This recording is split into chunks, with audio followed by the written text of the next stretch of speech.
Today I'm going to talk about some things mostly from my own experience and from my own viewpoint. And I'm not doing that because I think that I'm way outside of social norms around sex, gender and sexuality, which are the things I'm speaking about today, as you know.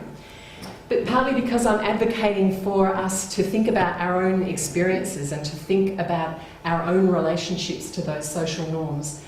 And especially those of us who fit within those norms or feel comfortable with them or barely notice that they impact on our lives.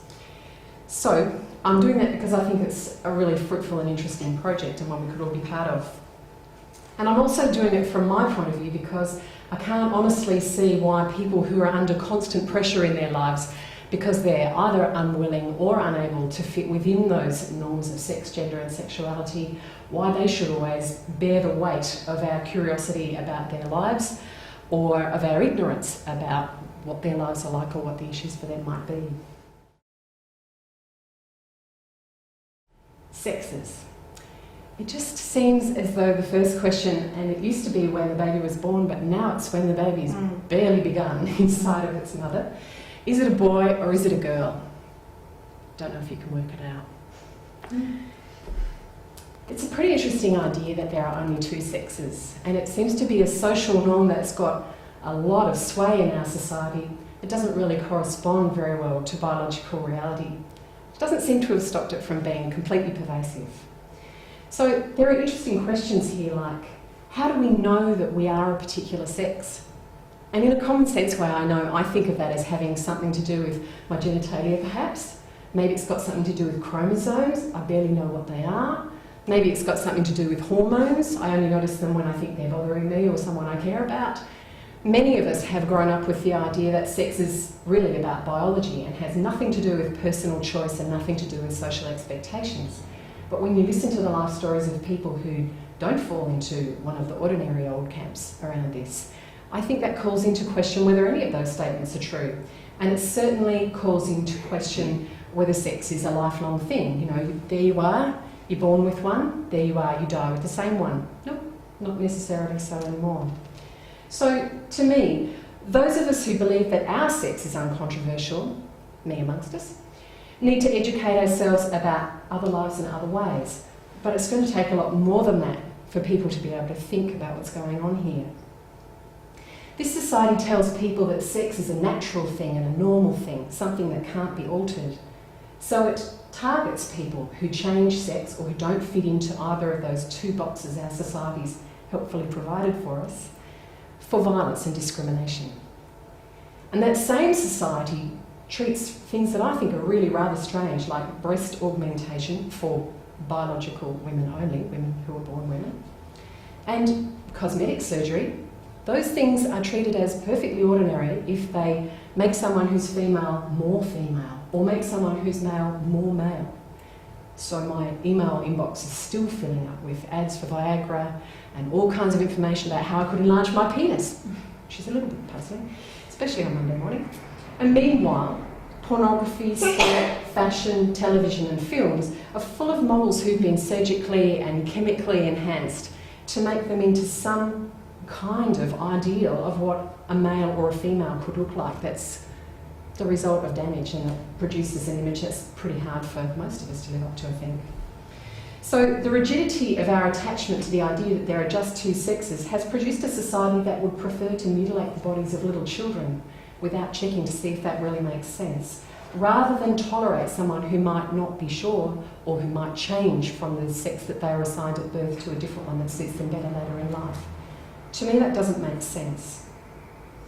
Having that two-sex system and being really dedicated to it in the face of all the evidence that there's more to life produces hostility to people who are neither male or female, both male and female, or something else altogether.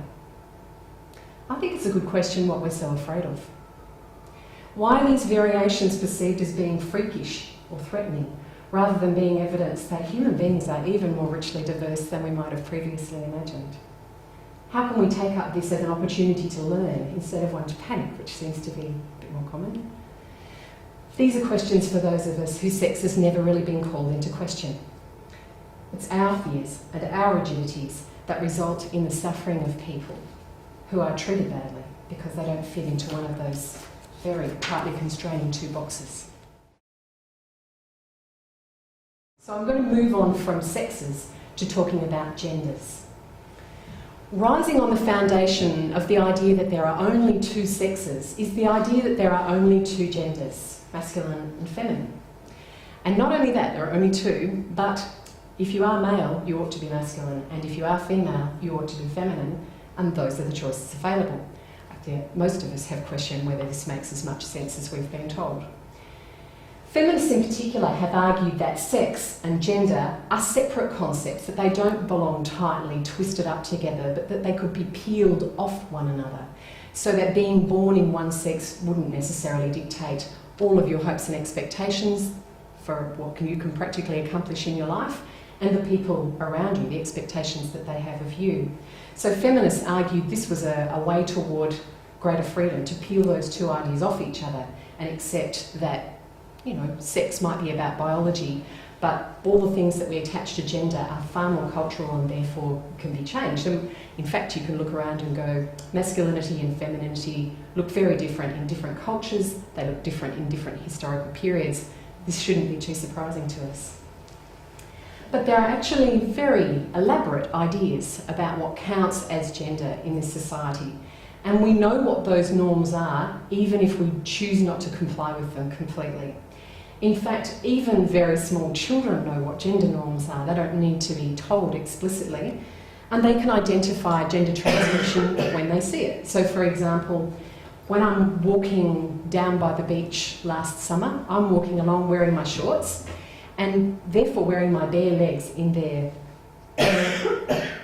never shaved state.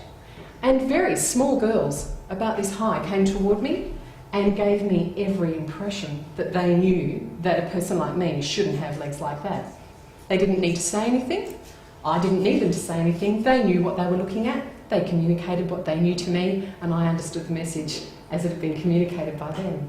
Looking at issues around gender, to me it's really interesting that through various periods of my life I've been mistaken for a man or a boy.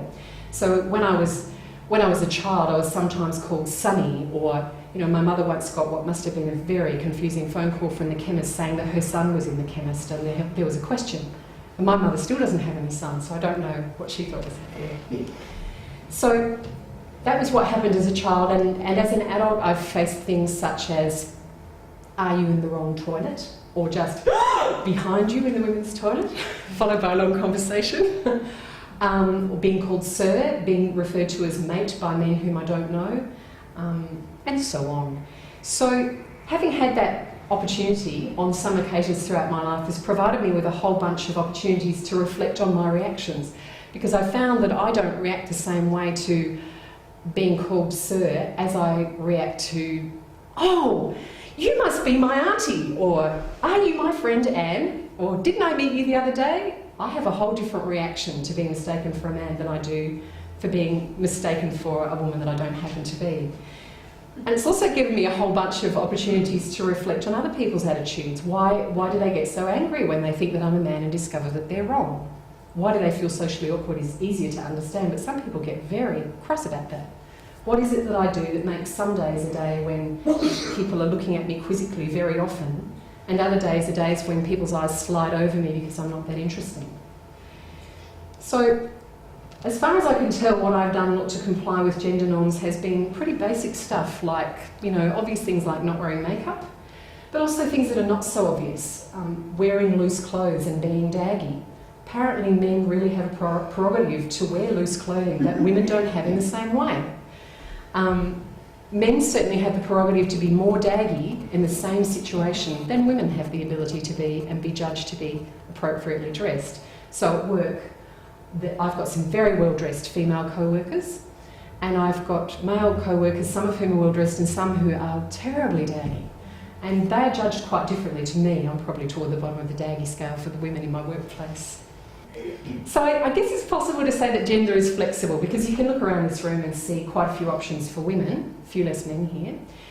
But even though it's flexible, we very rarely see people whose gender we can't decide on. When people are looking around a room deciding, is that person a man or is that person a woman? They very seldom encounter someone whom they can't put into one box or the other. And if you happen to be the person who can't be placed in one box or another, it's very interesting how much anxiety comes towards you if violence and discrimination don't come towards you instead or as well. So I think it's really interesting to see that though gender is flexible and we can say, well, of course a woman can wear boots, and of course a woman doesn't have to wear makeup, and of course a woman doesn't have to wear loose, doesn't have to wear tight clothing. Actually, if you do none of those things and you keep heading down that trajectory, eventually people can't figure out if you're a boy or a girl. When I'm read as being a man, sometimes I'm read as being an effeminate man. So when I'm thought to be a man, I'm often thought to be a gay man. Sometimes that in itself is a risk. And I guess part of what I'm saying is that you can make choices to behave gender differently and to perform gender differently, and you can notice your choices or not notice your choices. But the choices that you make definitely have consequences. There's just no doubt about that. And I've put this up here really because this is me in high school wearing one of my dad's shirts. And when I looked at the photo album of me in high school that my mum constructed, there were more photos of me wearing my father's shirts and wind cheaters than there were of me wearing things from Katie's. Which in high school didn't seem to me to have a lot of consequences, and I didn't think I was dressing as a boy particularly. But a few years after this photo was taken, one night I was out with a woman friend in midwinter, wearing an overcoat after dark, and two young men with a knife came after us. They'd begun saying things about poofters and gay boys while they were walking behind us, and my friend and I were looking at each other. It took me a while to go, oh, us, they mean us. Oh, they mean us. And when they pulled the knife, it was completely clear that they meant us, and they didn't mean us any joy in life, as gay men deserve, I feel. So having realised that that was what was going on and confronted with their knife, I think I just thought there was no way I was going to escape being knifed, and decided I'd rather be knifed for what I thought I was, a masculine woman and therefore probably a lesbian, than for what these young men had decided I was and I knew wasn't true. So I guess in there you've got the idea that you can perform whatever you like. Other people will read whatever they see in you, and it may have something to do with how you see yourself, or basically no relationship to that at all. But you've also got a whole lot of consequences there, which for us turned out to not be as serious as they might have been, because we embarked upon persuading them that we were women, which at first they refused to believe. And when we convinced them that we were women, we were so surprised to find that they put the blade away and said, oh, bad buzz, man, walked off. That was a brand new idea to me, that it could actually be an advantage in a situation of physical threat to turn out to be female. So when I think of that now, it's another one of my dad's shirts with a refashioned pocket. When I think of that event now, 20 years later, the thing I can't help but think is how different that could have been. As it was, we were two women who looked like gay men to those two young men with the knife. But it could have been different. What if I really had been a gay man? What if I'd been a gay man out with my gay lover? What if I'd been born a girl who wanted to dress and live as a man, or become a man, and that was what I was living at the moment that those two men came along with their knife? What if some accident of genetics had made me into a man who'd always have a body shape associated with femininity? What if I had to live my life every day in the places that some of my friends who are intersex or who are trans live their lives, and I could never have the choice to more fully comply with the gender norms that those young men with the knife were policing?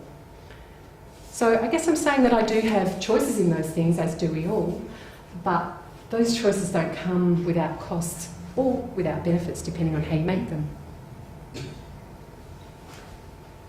My partner and I at my sister's wedding. So, gender is performed, interpreted and policed every day, all day, in every context as far as I can tell. And one of the things that's really interesting about that, another one of the things that's really interesting, is how much work that can be. And I had a real insight as a person who goes, hair removal, I don't need it. Shoes that your socks don't fit into, I don't need it. Things that don't keep me warm in winter, I don't need them, etc. Shoes I can't walk in. Things that stink that I'm supposed to apply to my face, why? As a person who takes that attitude to life, being a bridesmaid at my sister's wedding was a big challenge, and the whole family could feel it coming. It was kind of coming towards us like a train from a long distance, with a buzz around the family, like, so casually, what are you going to wear to the wedding? And by the time I'd been asked that by all of my near relatives, I realised that it must be the subject of quite a conversation among the rest of them.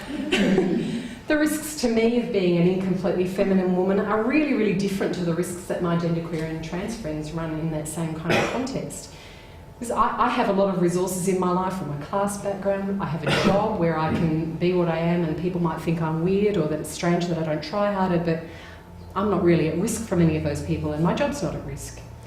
So those things are denied to some people who are genderqueer or trans precisely because of their refusal or their inability to fit into the gender template. So I seldom have to face those reactions that instead of saying, you know, you just don't seem to have realised how pretty you really could look in a dress with the right kind of makeup and a nice haircut.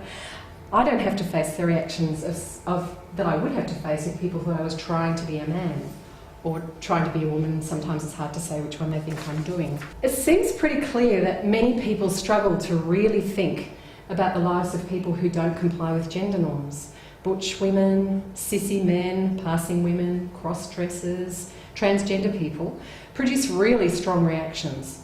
And those reactions can range all the way from incomprehension to condemnation, physical violence, and some of them begin in childhood. I know some of the messages I got about my gender performance started when I was in childhood, even though they weren't at the heavy end. I got held down in school and had so much blue eyeshadow applied to me I couldn't open my eyes. You know, but other people got bashed and I didn't. Those are reactions that suggest that lots of us are intent on policing a rigid two-gender system and aren't prepared to contemplate other people challenging it or simply refusing to participate. If that's going to change, it's going to require those of us who don't see ourselves as genderqueer to reflect pretty profoundly on what our own stories are about gender. We need to give up on the idea that genderqueer people are the ones who have gender issues, and that those of us who are happily complying with the one that was ascribed to us when we were small don't have any gender issues. We need to begin to examine how it is that some of us think that our gender is not any kind of issue. I think of sexuality as kind of like a short menu. Best case scenario from the point of view of the dominant culture. One thing, everybody has the same one. Natural, normal, compulsory, lifelong heterosexuality. I know it surprises you to hear this. But more expansively, some people have decided, oh, homosexuality does exist. Yep, there are gays and lesbians. And really it's just a choice. Which one of those two are you going to be? I've noticed that gay and lesbian people are on the receiving end of when did you realise you were, or how did you decide to be, but heterosexuals very seldom are. So if you are heterosexual, try that question out on yourself. How did you decide that? When did you become one? How does it feel? What did your parents think? So I think there's a decent question about whether it is a choice, whether it's a choice for some people but not for others, whether it's a free choice, because if it is a choice, it's a bit like being a vegetarian at a restaurant where they go, lamb. Lamb is on the menu, and you go, how about lentils? But you know, when you do that as a vegetarian, sometimes they go, lentils, of course, we'd love to cook lentils for you, but you know, sometimes they go, no lentils. Or, what do you mean, lentils? So it's not a choice from a completely impartial restaurant if there's just a choice, or if there's a choice at all. So, discrimination, hostility, strange silences, lack of support, violence, none of these things are a surprise to you in the whole question of whether this is an easy choice, supposing that it's a choice at all. But you know, if there really are only two items on the menu, bisexuality can't exist. And that idea that there really are only choices and therefore bisexuality can't really exist means that all kinds of stuff comes toward bisexual people who persistently confront interpretations of our claims to bisexual identity that don't fit well with our own experiences and which are usually far from flattering.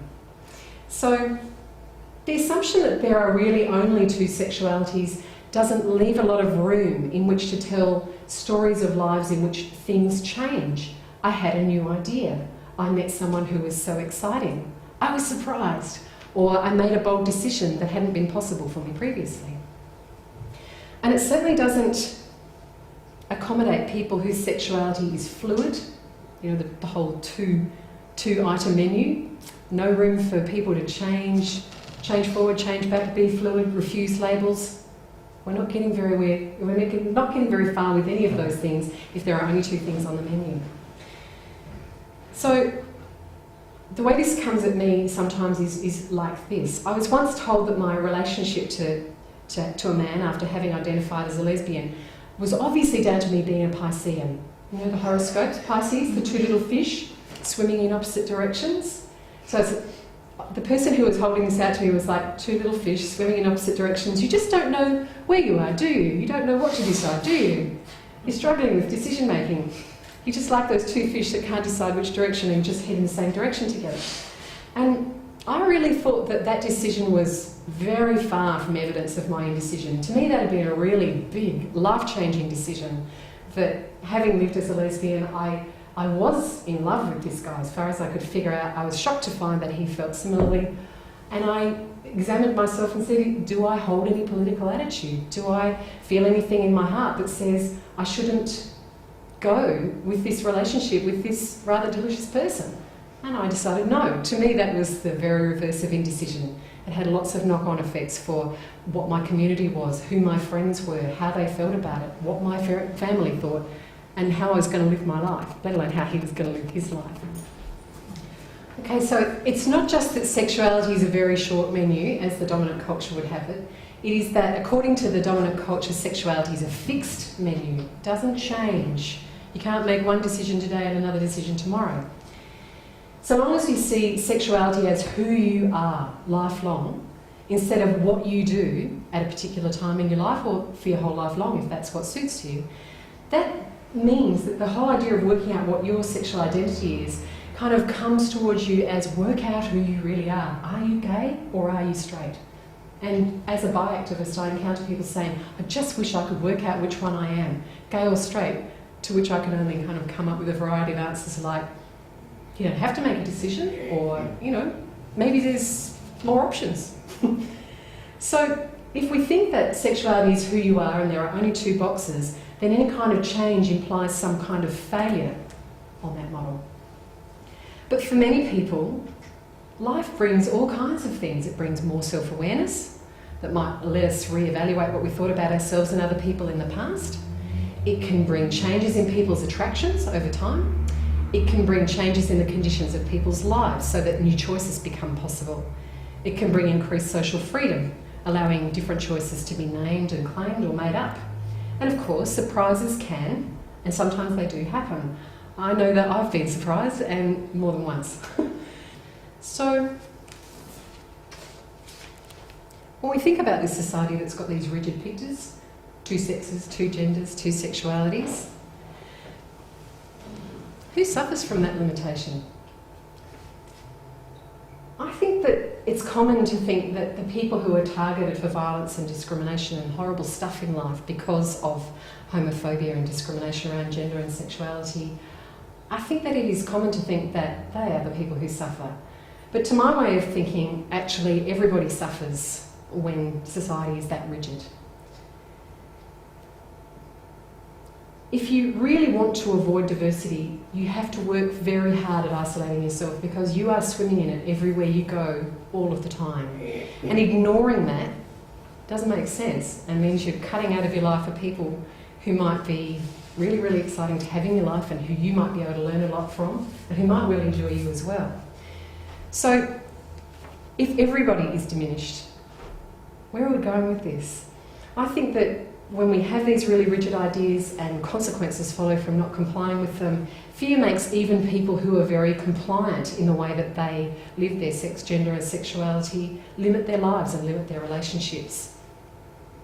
And it certainly means that the lives of those who ignore and deride people who don't comply with the two-sex, two-gender, two-sexuality model, they are limited in having no access to the wisdom, the courage and the resources for thriving that you can find in the lives of people who are gender different and sexuality different. People know that they can only escape those nasty things by keeping themselves invisible if they feel they don't belong in that 2-2-2 model, or by complying with it even if it doesn't feel like who they are. There's going to be a lot of damage and suffering going on, and it's not only the people who are visibly suffering who are paying for that. Okay, here's my big question. Why would we settle for exclusion and silence? Yeah, making people who are different disappear themselves instead of being visible, being available, sharing their wisdom, sharing their courage. Why would we force people to hide themselves rather than just accept that there is a very, very rich array of human beings on the planet, and there are many, many ways in which we're different to one another, and that we have a lot to learn from them? Doing anything else really limits the possibilities for everyone in what we can explore, in how we can live, in what we can know, what we can think, and what we can talk about. But even more than that, if we don't challenge this stuff, and if we do settle for exclusion and silence, then the things that are classed as normal are placed outside question, even when they're really damaging. And some things that are passing for normal in this society are very damaging. Viagra, coercion in heterosexual relationships.